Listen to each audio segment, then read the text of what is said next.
Olá, bom dia, meus irmãos, queridos alunos da EBD que nos acompanham nesta manhã. Um grande abraço para todos. Prazer voltarmos aqui para estudarmos a palavra do Senhor juntos. Hoje nós estaremos estudando a quarta lição do nosso tema sobre a doutrina de Deus. E o que vamos estudar hoje é: Deus é onipresente e onisciente, baseado no texto de Salmos 139. Então vamos juntos aprender um pouco mais da palavra de Deus.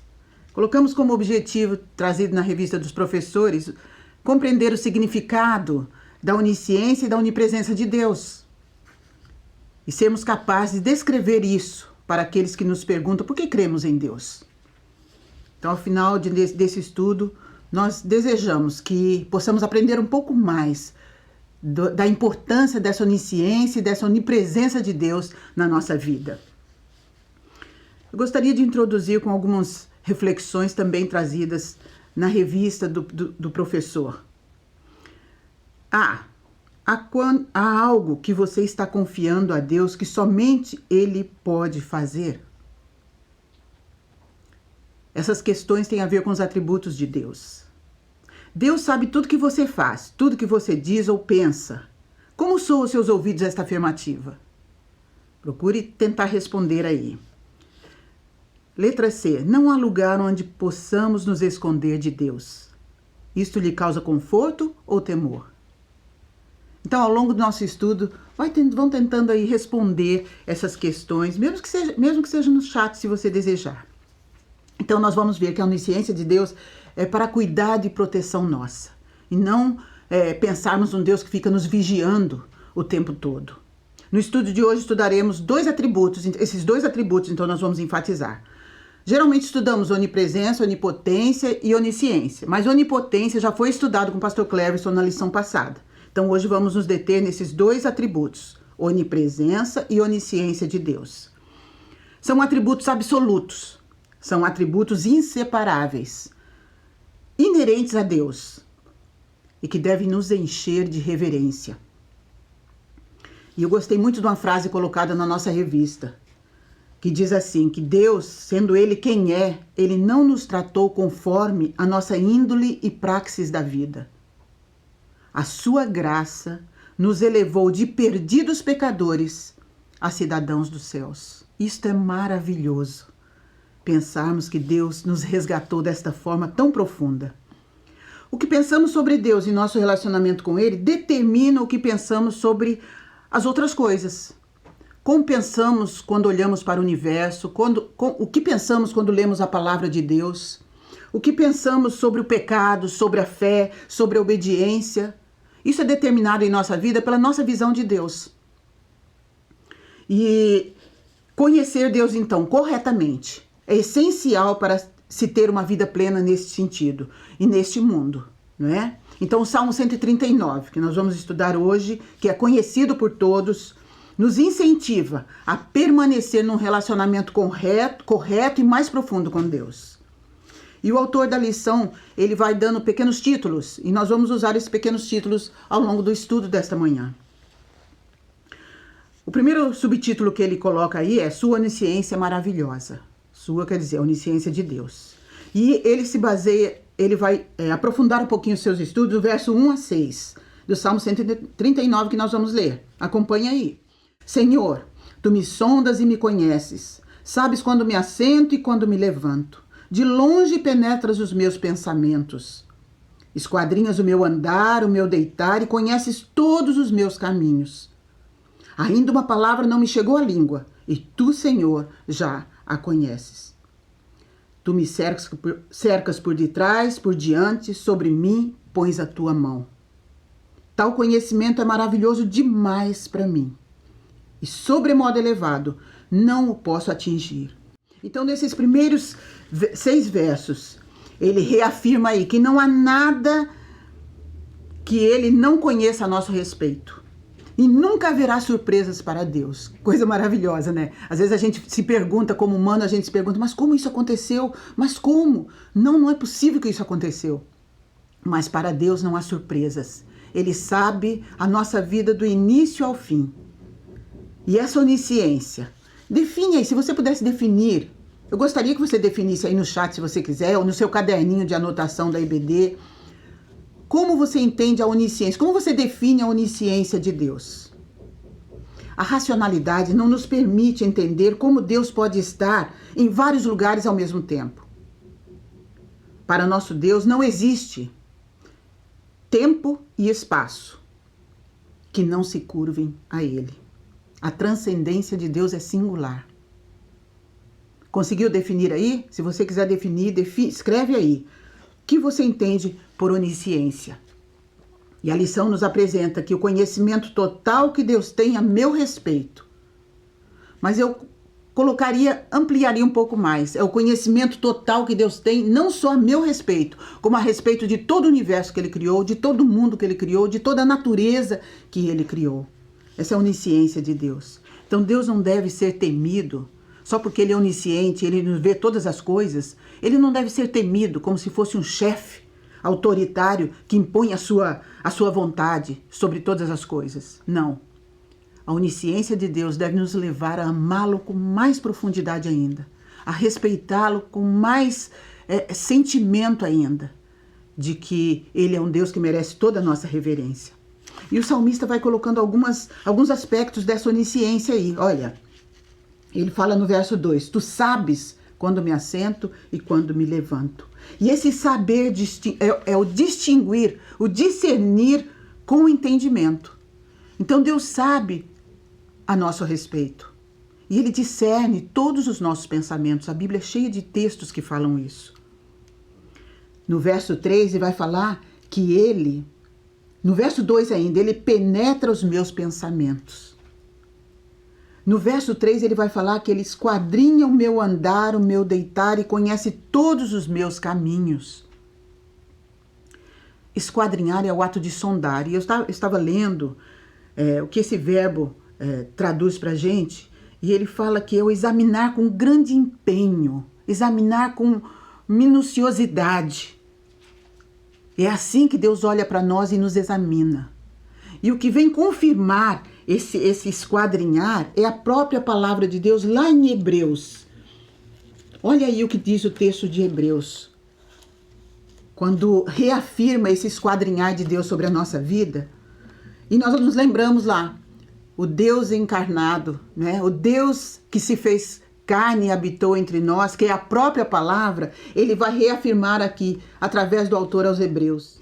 Ele diz aqui, porque a palavra de Deus é viva e eficaz, e mais cortante do que qualquer espada de 2 gumes, e penetra até o ponto de dividir alma e espírito, juntas e medula, e é apta para discernir os pensamentos e propósitos do coração.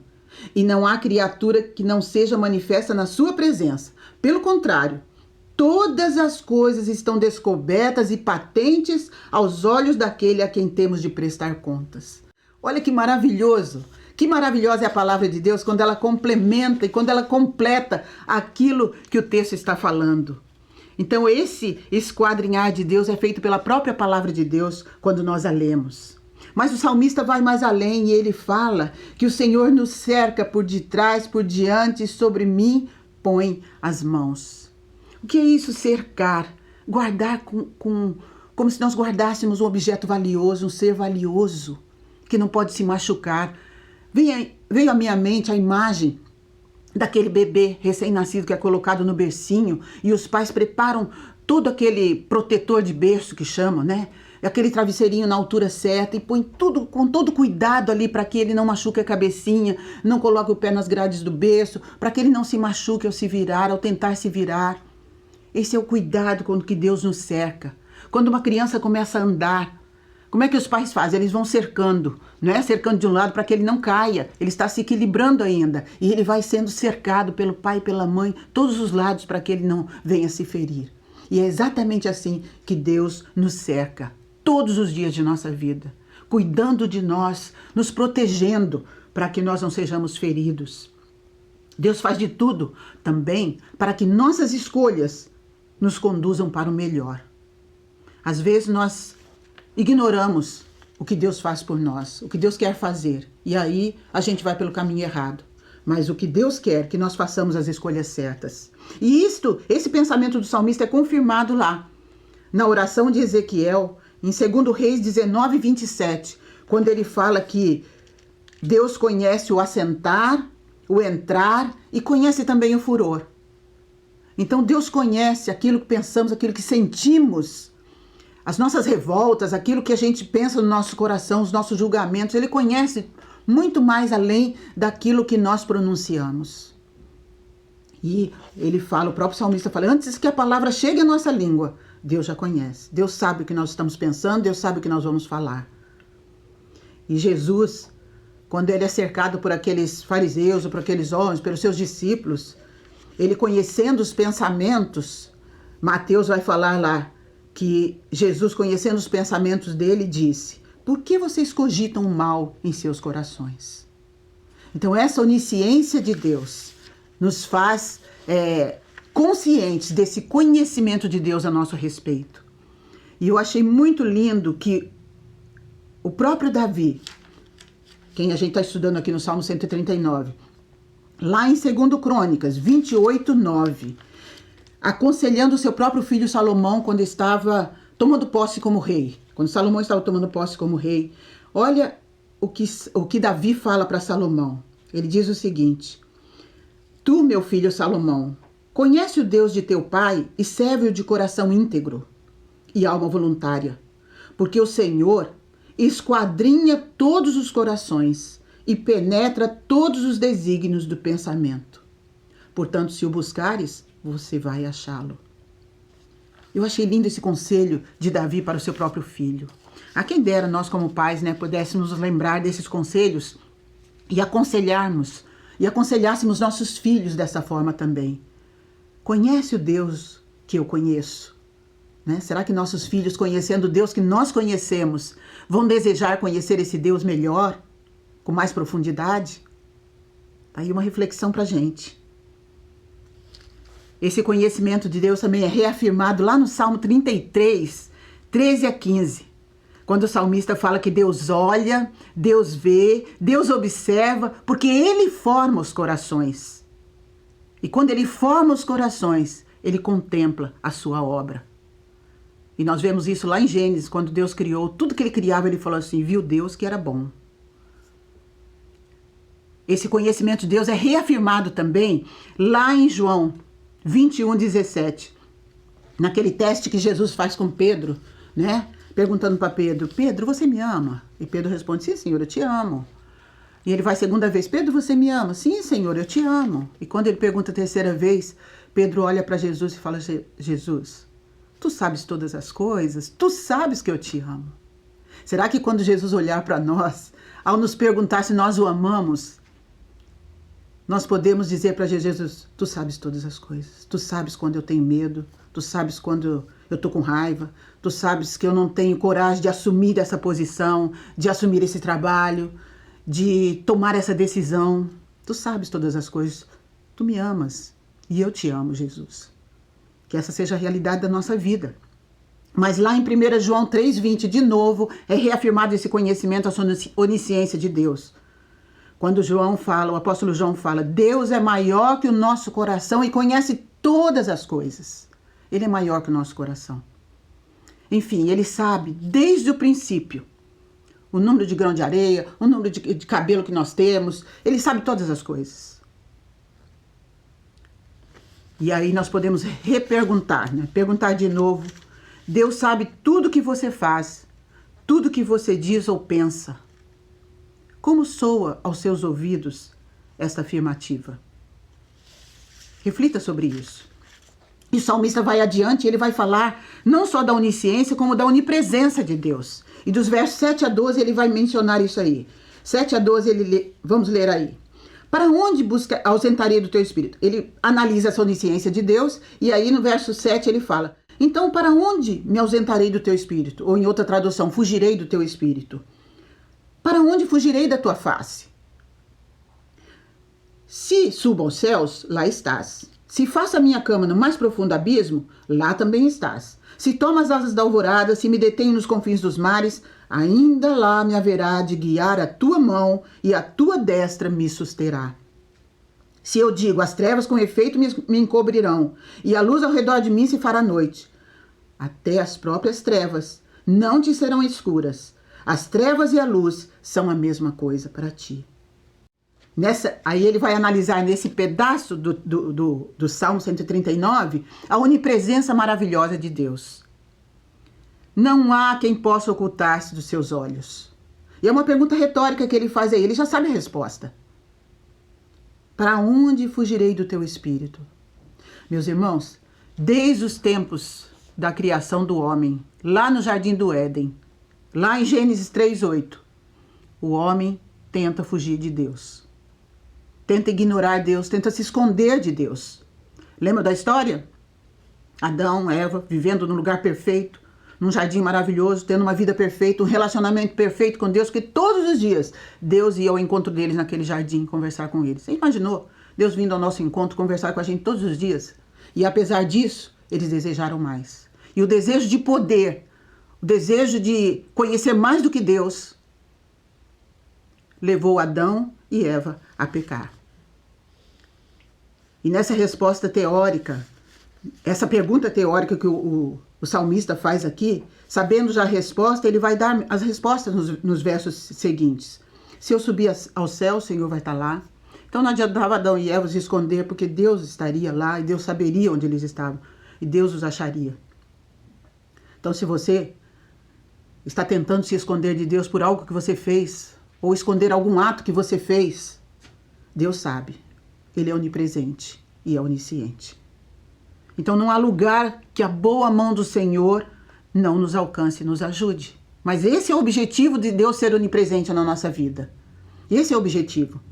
Não é para nos vigiar, não é para nos cercear as decisões, mas é para nos proteger, para nos guiar, para nos ajudar. Esse é o objetivo da onipresença dele em nossa vida. E isso ele vai reafirmar no verso 10. Qualquer lugar que eu vá, ainda assim me haverá de guiar a tua mão e a tua destra me susterá. E eu encontrei essas respostas aqui, estudando um desses comentaristas que a gente lê para conhecer um pouco melhor o significado desses salmos, desses textos. E o Cover, ele vai falar disso, que o nosso Criador, ele é o nosso oleiro, né? E o oleiro conhece a sua obra. Eu posso comprar um vaso lindo, e eu vou ver a pintura linda, o acabamento, não tem nenhum defeito por fora, mas eu não sei a consistência do barro que formou aquele vaso.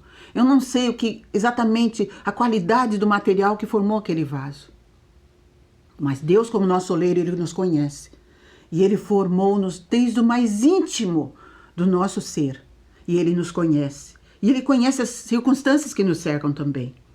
E Ele é onipresente em nossa vida, como nosso Criador presente.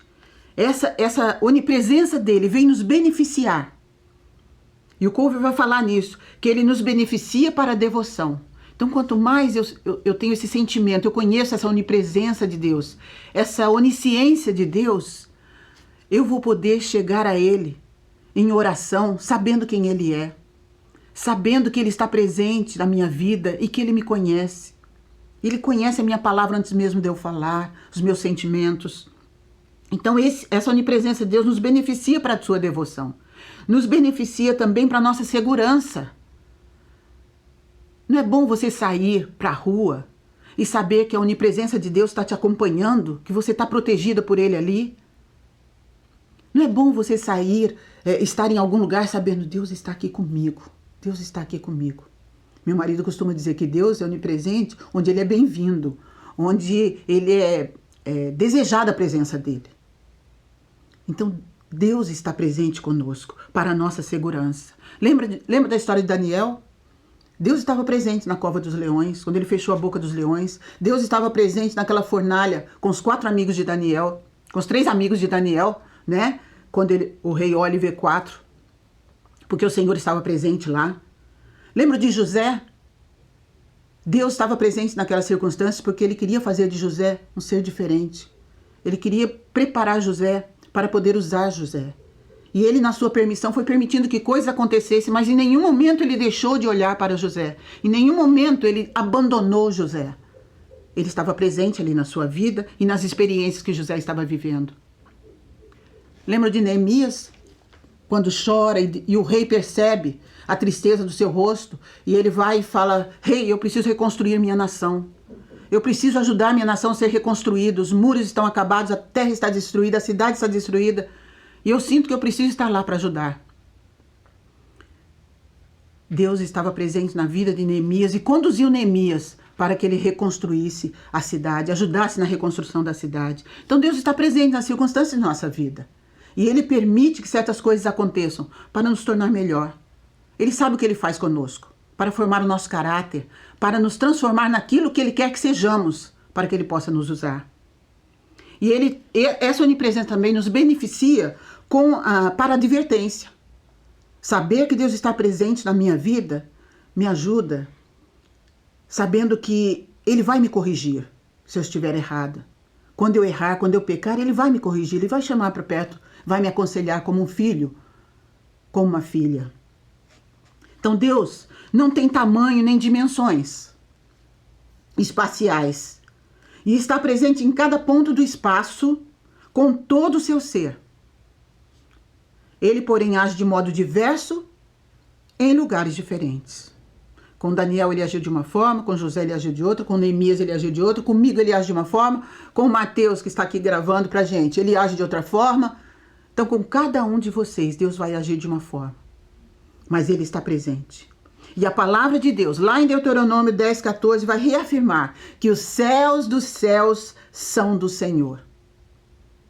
Não há lugar que Deus não possa estar presente. Lá em Jeremias 23, nós lemos que Deus está presente em todo lugar. E esse texto eu gostaria de ler com vocês. Jeremias 23 e 24. Diz o seguinte: acaso sou Deus apenas de perto, diz o Senhor, e não também de longe? Ocultar-se-ia alguém em esconderijos de modo que eu não veja? Diz o Senhor. Porventura não encho eu os céus e a terra? Então Deus está presente em todos os lugares. E lá em Colossenses 1:17, que a gente estudou domingo, nos 2 sermões da manhã e da noite, Paulo escrevendo aos Colossenses, ele diz: Ele é antes de todas as coisas, nele tudo subsiste. Ele é antes de todas as coisas, nele tudo subsiste. Deus não pode ser contido por espaço nenhum. E quando Deus vai permitir a construção do templo em Jerusalém, ele fala para Salomão, ele reafirma para Davi. Mas ele aceita que aquele lugar seja construído para que o seu povo pudesse estar ali cultuando o seu nome. Deus não pode ser contido por espaço nenhum. E quando nós estamos nesse templo aqui da PIB de Niterói, adorando o Senhor como um grupo de salvos, resgatados pelo Senhor, nós não podemos nos contentar só em estarmos ali nos domingos, nas quartas-feiras ou nos dias de culto. Deus não pode ser contido ali. Ele precisa sair dessas 4 paredes, precisa sair desses muros e ir adiante. E a ação Jesus Transforma, que a gente está enfatizando nesse mês, vai nos lembrar dessa responsabilidade nossa como filhos de Deus, de sairmos desse espaço, e irmos adiante, irmos às ruas, irmos adiante através da mídia, proclamando a onisciência, a onipresença, a onipotência desse Deus maravilhoso que nos resgatou. Por quê? Porque a palavra de Deus lá em Isaías 66, 1 e 2, nos diz o seguinte, nos traz à memória o seguinte. Isaías 66, 1 e 2, diz assim: O céu é o meu trono, e a terra o estrado de meus pés. Que casa me edificareis vós? E qual é o lugar do meu repouso? Porque a minha mão fez todas essas coisas, e todas vieram a existir, diz o Senhor. Mas o homem para quem olharei é este, o aflito e abatido de espírito, e que treme diante da minha palavra. Estamos reunidos para cultuar o Senhor, mas o Senhor está olhando para o aflito, para o abatido, e Ele faz isso através de nós. Por isso que não podemos nos contentar e tentar prender o Senhor em 4 paredes, porque Ele precisa que nós saiamos e sejamos igrejas no mundo. E onde eu estou, onde você está no dia a dia, você é a igreja do Senhor. E você pode proclamar esse Deus onisciente que você conhece, esse Deus onipotente, onipresente na sua vida, e dizer para as pessoas ao seu redor que Deus deseja conhecer essas pessoas e deseja que essas pessoas o conheçam também. E não é então a natureza que proclama a verdade de Cristo. E a igreja é responsável. Em Efésios 3, nós vemos a reafirmação disso. A Bíblia se explica, se completa, né? Isso é maravilhoso. E lá em Efésios 3, 10 e 11, nós vamos ler o seguinte: para que pela igreja a multiforme sabedoria de Deus se torne conhecida agora dos principados e potestades nos lugares celestiais, segundo o eterno propósito que estabeleceu em Cristo Jesus, nosso Senhor. Então, o que esse texto fala para nós? Que o cenário para a manifestação da sabedoria de Deus é a igreja. É a igreja no mundo, é a igreja presente, onde Deus quer estar presente. Então, a responsabilidade nossa como igreja é proclamar esse Deus onisciente, esse Deus onipresente. E algumas reflexões podemos pensar. Não há como se esconder de Deus. Se ultrapassa o sinal vermelho, ele vê. Pode não ter nenhum guarda ali, mas Deus vê. Se recebo um troco errado no mercado e resolvo guardar comigo e não devolver, Deus vê. O caixa pode não saber de nada. O gerente pode não saber de nada, mas Deus vê. Se falo mal do outro, se penso mal do outro, Deus vê e Deus ouve. Ele sabe da minha raiva, Ele sabe da minha revolta, Ele sabe da minha tristeza, Ele sabe da minha dor, da minha decepção, do medo que eu tenho de perder a fé diante da tragédia, diante das perdas que estão acontecendo. E quantas pessoas estão perdendo a fé, estão perdendo o ânimo, porque deixaram de crer nesse Deus onisciente, onipresente, que tem um propósito para todas as coisas debaixo do céu e da terra. E Deus sabe a minha gratidão, Deus sabe minhas alegrias, Deus vê a minha sinceridade. E a santidade onipresente de Deus nos constrange a viver uma vida santa e não lampejos de santidade. Eu gostei muito dessa frase colocada na nossa revista.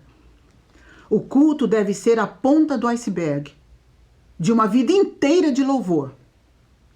Não existe segredos para Deus. Não existe distância suficiente que sua mão não alcance. Então, quando nos reunimos para cultuar o Senhor, é resultado do meu culto em casa, do meu culto, da minha reverência a Deus durante todos os dias da semana.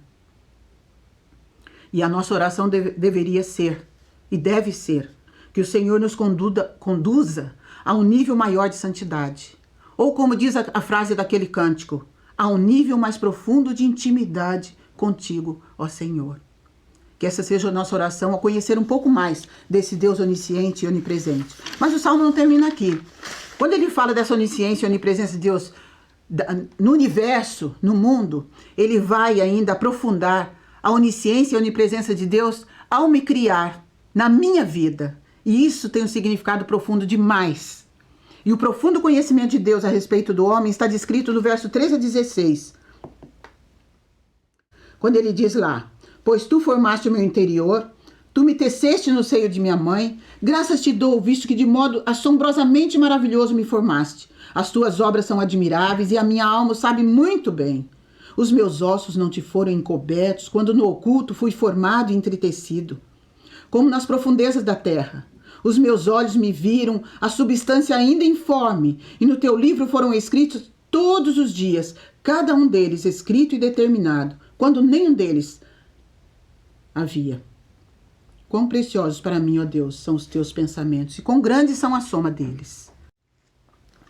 Não há nada, o texto fala que não há nada que conheça mais, não há ninguém que conheça mais sua invenção do que o seu inventor. Cada detalhe, cada parte, todo o funcionamento do nosso corpo é conhecido por Deus. E essa parte do Salmo 139 vai dar esses detalhes de como que Deus nos criou. E é emocionante ler esse texto aqui, quando nós percebemos a criatividade do Senhor ao nos formar, ao nos criar. Jó, ele fala lá no capítulo 10, 8, ele fala assim: tuas mãos me plasmaram, modelaram, deram forma. Cada um de nós foi plasmado pelo Senhor. Ele fala no verso 8 do mesmo capítulo, Jó 10, 10. A pele, os ossos, os tendões, Tudo isso foi entretecido. Ele usa esse verbo entretecer, meio que trançar. Quem faz tricô, crochê, sabe, né? É mais ou menos essa linguagem. Vai entretecendo, vai cruzando uma com a outra e vai formando, aperfeiçoando para que nada fique fora do lugar. E foi dessa forma que Deus nos fez. Não somos fruto do acaso. Nós fomos planejados, criados e amados pelo Senhor. A revista fala, comentando o verso 13, que Deus nos teceu cada uma das 7,5 bilhões da humanidade, em sua diversidade, foi criada por Deus. Diferentes tons, tamanhos, formas, cor de pele, cabelo, formas de cabelo, textura de cabelo, tudo foi criado pelo Senhor. Ele é o nosso engenheiro, nosso desenhista, nosso modelador, nosso artista. Como diz aquela música, né? Ele está pintando a nossa história, escrevendo a nossa história, a minha história, a sua história, com detalhes que só Ele conhece. Então Deus está presente na concepção e nascimento, e ali Ele imprime a sua imagem em nós. O salmista reconhece que a onisciência divina se estende à formação do feto. Isso lá no verso 16 ele fala: os teus olhos me viram a substância ainda informe, e no teu livro foram escritos todos os meus dias. O Salmo 29:11, ele fala que, Jeremias 29:11, fala que Deus garante o nosso futuro, mas o nosso futuro é garantido pela paz. Ele sabe o nosso futuro para nos dar a paz, para nos dar esperança. Isso é confirmado aí em Jeremias 29:11. Então o salmista, e também um comentário que a revista nos traz, muito interessante. Depois de quase 3.000 anos que o Salmo 139 foi escrito, olha, quase 3.000 anos, a ciência descobriu que o corpo humano é tecido por bilhões de células. O núcleo de cada célula possui cerca de 2 metros de código genético, organizado como uma fita dentro de um espaço milimétrico. E ainda assim, essa fita não se embaraça. Que coisa maravilhosa. Eu acho que todas as pessoas que estão nos ouvindo já viram um desenho, né, do corpo humano, com todas aquelas veinhas correndo, mais fininhas, todos os vasinhos, tudo formado milimetricamente e funcionando milimetricamente. Criação de Deus. Por isso que não podemos crer que de uma explosão o ser humano nasceu.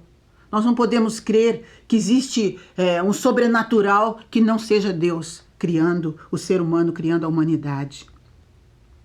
Do pré-natal ao último dia, Deus tem um registro de tudo a nosso respeito, com os seus propósitos. Porque Ele criou todas as coisas com propósitos. Deus vai além da criação e Ele planeja nossos dias. Não se trata de fatalismo. Não se trata de predestinação ou predestinação. Mas os atos de Deus são atos, ao nos criar, são atos de amor. São atos de um Pai maravilhoso, conhecedor de cada detalhe da sua criação, da sua obra.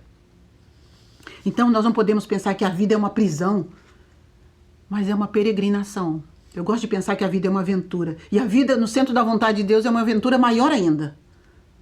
E quanta coisa a gente aprende quando a gente se coloca no centro da vontade de Deus. E quanta aventura a gente vive quando a gente se coloca no centro da vontade de Deus. E eu lembrei da nossa história, né? Da minha história. Se eu não tivesse tido a coragem de aceitar estar no centro da vontade de Deus, quando Deus nos levou para a Inglaterra, por exemplo, quantas experiências vividas ali, quanto aprendizado. Deus nos trouxe de volta para o Brasil, nos colocou à frente da PIB de Campo Grande. Quantas experiências, quantas pessoas nós conhecemos, quantas receberam Jesus ali, quantas pessoas nós abençoamos e abençoaram nossas vidas. Se eu não tivesse tido a coragem de estar no centro da vontade de Deus, eu não estaria aqui em Niterói. Nós não estaríamos aqui aceitando o desafio de saber que no centro da vontade de Deus há alegria, há realizações, há propósito, há conhecimento. É obediência ao Senhor, porque Ele criou-nos com propósitos.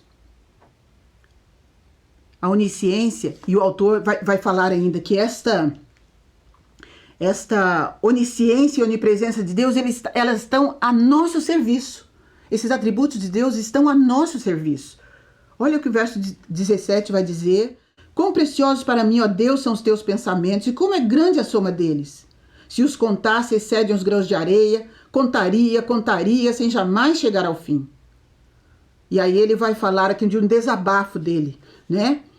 Tomar, ó Deus, desse cabo do perverso, apartai-vos, pois, de mim, homens de sangue. Eles se rebelam insidiosamente contra ti, e como teus inimigos falam malícia. Não aborreço eu, Senhor, os que te aborrecem? E não abomino os que contra ti se levantam? Aborreço com ódio consumado, para mim são inimigos de fato.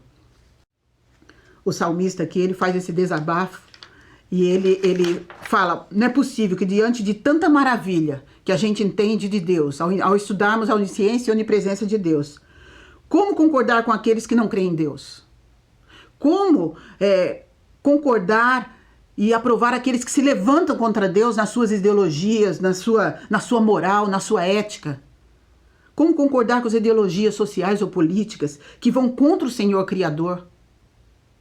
Contra o Senhor onisciente, onipresente, onipotente. E é esse desabafo que o salmista faz aqui nesses versos, demonstrando seu zelo por Deus, ansiando pela justiça de Deus. E aqui eu vou colocar um desafio para você. Se você tivesse que provar a onisciência de Deus para uma pessoa não crente, quais argumentos você usaria? Se você quiser, pode escrever no chat aí. Se você tivesse que provar a onisciência de Deus para uma pessoa não crente, que argumentos você usaria para mostrar para essa pessoa a onisciência de Deus? Então a percepção dessa verdade promove no salmista uma atitude de santidade. E é renovador saber que os seus incontáveis planos nos seus incontáveis planos, eu estava incluído, você estava incluído, todos nós estávamos incluídos. E é confortante demais saber que nessa onipresença, nessa onisciência de Deus, eu posso ler lá em Isaías 55. Isaías vai dizer para nós: porque os céus são mais altos do que a terra, assim são os meus caminhos mais altos do que os vossos caminhos, diz o Senhor. Os meus pensamentos mais altos do que os vossos pensamentos. Então Deus pensa o melhor de nós. Os seus pensamentos, os seus caminhos são muito melhores que os nossos, são muito superiores, muito mais superiores do que os nossos. Esse é o Deus onisciente e onipresente que procuramos conhecer e servir. As verdades desse salmo devem nos levar a procurar viver vidas santas. Conhecer mais esse Deus onisciente e onipresente deve nos trazer isso à memória. Eu preciso conhecer mais desse Deus. E afastar-nos do mal, do pecado, ou qualquer coisa que prejudique nosso relacionamento com nosso Deus. O que fazer então ante a onisciência e onipresença de Deus? E o verso 23, já encerrando aqui, o verso 23 e 24 vai nos falar. E é o texto que todos conhecemos, sabemos de cor, mas é uma oração. O salmista faz essa oração no final dessa reflexão desse salmo. Sonda-me, ó Deus, conhece o meu coração, prova-me e conhece os meus pensamentos. Vê se há em mim algum caminho mau e guia-me pelo caminho eterno. Davi suplica, ao conhecer os atributos de Deus, ele suplica que Deus faça uma análise profunda na sua vida, para além da superfície. Como aquelas sondas de ultrassom lá que a Petrobras usa para ir lá embaixo no mar e pesquisar com aquelas sondas que a gente não vê, a gente só vê pelas câmeras especiais lá, e descobrir se lá existe o petróleo. Sondas que vão além daquilo que os nossos olhos veem. E essa análise profunda que o salmista fala aqui, faz uma análise, Senhor, na minha vida, vê se existe em mim algum caminho mau, algum pensamento errado. Ele suplica que o Senhor conheça o que há de mais secreto no seu coração. Ele diz lá, ele pede para ser testado por Deus. Quando ele fala assim, prova-me, Senhor, ele está suplicando que Deus o teste. Ele quer viver uma experiência de superação. Nesse teste, o que Davi almeja é viver uma experiência de superação para ele crescer e amadurecer. E ele quer que esse aprendizado seja decorrido de uma experiência, possa decorrer de uma experiência vivida com Deus. E quando nós vivenciamos experiências com Deus, nós crescemos, nós amadurecemos. E é isso que Davi suplica a Deus aqui. E o alvo de Davi, sabe qual é? Não é ser mais santo do que fulano. Não é estar na igreja todos os dias. Não é parecer mais santo diante da minha família. O alvo de Davi, ao suplicar isso ao Senhor, era a eternidade. Ele estava pensando na eternidade. A eternidade era o alvo dele. E quando ele ora lá, como a oração também em 1 Crônicas 29, 17. Quando Davi ora ao Senhor, lá em 1 Crônicas, ele diz: inclina, prova meu coração, Senhor. Inclina meu coração para contigo. Dá-me um coração íntegro. E aqui em Salmos 139 ele vai renovar essa oração que ele fez com o Senhor. Conhecer mais Deus. Eu estou lendo esses últimos tempos, Deus não está morto. E uma frase que o autor fala, ele fala que conhecer mais de Deus é um sistema imunológico para a alma. Eu achei isso demais, gente. Conhecer mais de Deus é um sistema imunológico para nossas almas. Hoje nós temos tantas vacinas aí, né, nesse tempo que a gente está vivendo, para trazer essa imunidade para nós. Mas se nós queremos estar imunes ao pecado, nós precisamos conhecer mais de Deus. Mais da sua onisciência, mais da sua onipresença. O mal está em nós, quando Deus não está. E a evidência da ausência de Deus em nossa vida é quando nós traduzimos o nosso viver à maldade. Isso evidencia que Deus não está presente em nós. E o salmista é reforçado também, a palavra de Deus é reforçada lá em Ageu 1, já encerrando aqui, concluindo. Ageu 1, 5 e 7 fala, quando Ageu está falando lá, Deus exorta Ageu também a falar assim: considerai os vossos caminhos. E quando Ageu começa a pregar, ele é um profeta, né? Ele começa a pregar e ele repete isso para o povo: considerai os caminhos do Senhor. Deus exorta Ageu a falar: considerai os meus caminhos. Fala para o povo: considera os meus caminhos. Fala para o povo voltar para os meus caminhos. E é isso que essa mensagem aqui, no final desse texto, vai falar: sonda-me, ó Deus, guia-me pelo caminho eterno. Considera meus caminhos, Senhor. Se tiver alguma coisa errada na minha vida, conserta, Senhor. Perdoa. Conserta. Guia-me pelo caminho eterno. Então, que nós possamos, essa reflexão prática, que possamos, ao terminar o estudo desse Salmo 139, repensar o que pensamos desse Deus onisciente e onipresente. Como eu tenho me relacionado com esse Deus onisciente e onipresente que sabe todas as coisas. E que possamos orar como salmistas: sonda-me, ó Deus, e conhece o meu coração. Vamos orar. Deus, muito obrigado pelo aprendizado desta manhã através do Salmo 139. Obrigada, Senhor, porque nós podemos ter um Deus e servir um Deus que é onisciente, onipresente, onipotente em nossas vidas. E traz tudo para o nosso bem-estar. E faz tudo para o nosso bem-estar. Sonda-me, Senhor, que essa seja a minha oração e a nossa oração. Conhece os meus pensamentos. Vê se há em mim algum caminho mau. Perdoa-me e guia-me pelo caminho eterno. Muito obrigada por todo o aprendizado desta manhã. Em nome de Jesus. Amém.